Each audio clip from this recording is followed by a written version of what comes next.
Sabia que a maioria das pessoas que você conhece, ou até mesmo você, podem ser descendentes de imigrantes das pessoas que vieram lá na época que o Brasil ainda era uma colônia? Até hoje, muitos imigrantes ainda vêm para o Brasil, mas para falar a verdade, o que é imigração? Imigração é quando uma pessoa sai de seu país de origem, geralmente procurando melhores condições de vida, mas nem sempre isso acontece. Nos últimos 10 anos, a quantidade de imigrantes no Brasil aumentou em 160%, sendo eles mais de 14 mil haitianos, mais de 8 mil bolivianos e menos de 8 mil colombianos. Chega de reciclar essa piada, né? Enfim. Abaixo desses também vieram chineses, portugueses e paraguaianos, que vêm em quantidades menores, mas também vêm. Muitas pessoas saem de sua terra natal com o objetivo de reduzir ou resolver os seus problemas que eles têm lá, por exemplo, os problemas sociais ou familiares, econômicos. Mas quando chegam aqui, acabam encontrando outros problemas, como por exemplo, problemas de moradia, de emprego, xenofobia, que causa até exclusão social. O que a migração tem a ver com trabalho escravo? Quando migrantes estão sem condições de sustentar a si e a sua família, eles tendem a aceitar qualquer tipo de oferta de trabalho e, assim, acabam facilmente recrutados para situações de trabalho que não oferecem condições dignas e desrespeitam a legislação trabalhista. Longe de casa e da família, eles têm muito mais dificuldade de reivindicar seus direitos. Nem sempre a iniciativa de migrar em busca de trabalho surge do próprio trabalhador escravizado. Na maioria das vezes, ele ou ela recebe propostas enganosas de trabalho, inclusive um adiantamento, para fazer a viagem em um processo conhecido como aliciamento. A Declaração Universal de Direitos Humanos tem um artigo específico sobre o tema. Artigo 13. 1. Toda pessoa tem direito à liberdade de locomoção e residência dentro das fronteiras de cada estado. 2. Toda pessoa tem o direito de deixar qualquer país, inclusive o próprio, e a este regressar.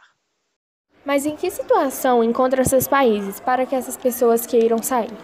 No Haiti, por exemplo, o governo não conseguiu suprir todas as necessidades da população após o terremoto há 5 anos. Por isso, haitianos iniciaram um grande fluxo imigratório para o Brasil, em busca de uma condição de vida melhor. Esse foi um dos motivos pelo quais tornaram os maiores imigrantes dentro do Brasil. Em lugares como China, a população é praticamente escravizada, com a permissão da lei. Os trabalhadores lá sofrem tanto ao ponto de já terem escrito HELP em um dos seus produtos que saíram do país.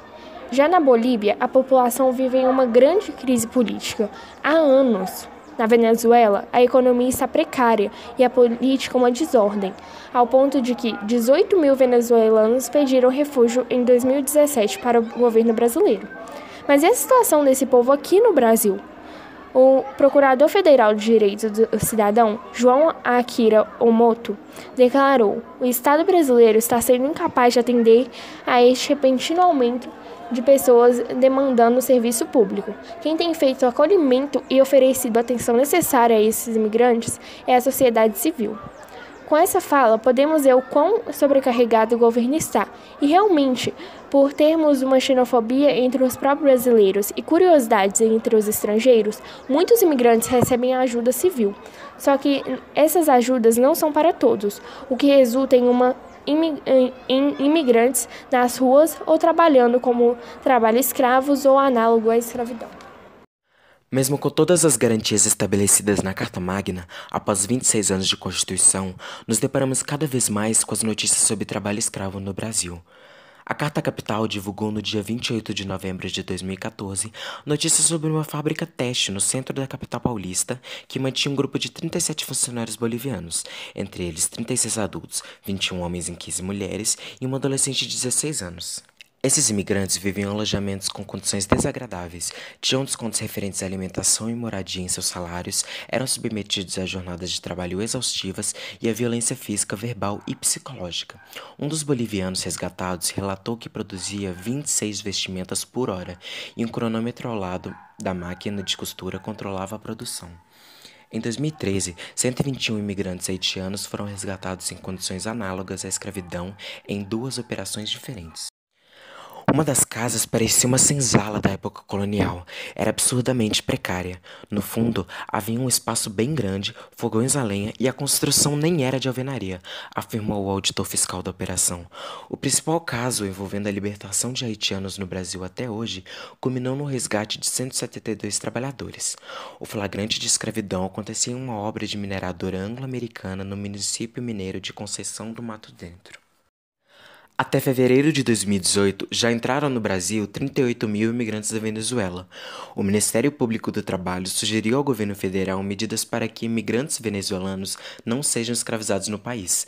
Dentre elas, capacitar as pessoas abrigadas sobre a legislação brasileira e a Lei Maria da Penha e oferecer aulas de português. Propor a interferência da Casa Civil, usando seu poder de coordenação do governo federal para que a Inspeção do Trabalho possa fazer seu papel de fiscalizar as condições laborais no local.